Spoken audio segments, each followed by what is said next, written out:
accumulations between 3 and 7 inches. 7 is across northern portions of the county. Where?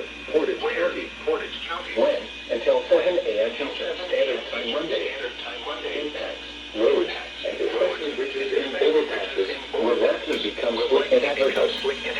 Visibilities may drop below 1/4 mile due to falling and blowing snow on Sunday. Additional details.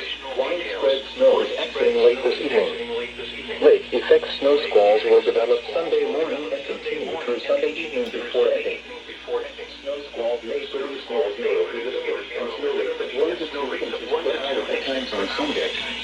Persons should consider delaying all travel. If travel is absolutely necessary, drive with extreme caution. Consider taking a winter storm kit along with you, including such items as tire chains, whisper cables, shovels, blankets, and extra clothing. Also take water, a first aid kit, and anything else that would help you survive in case you become stranded.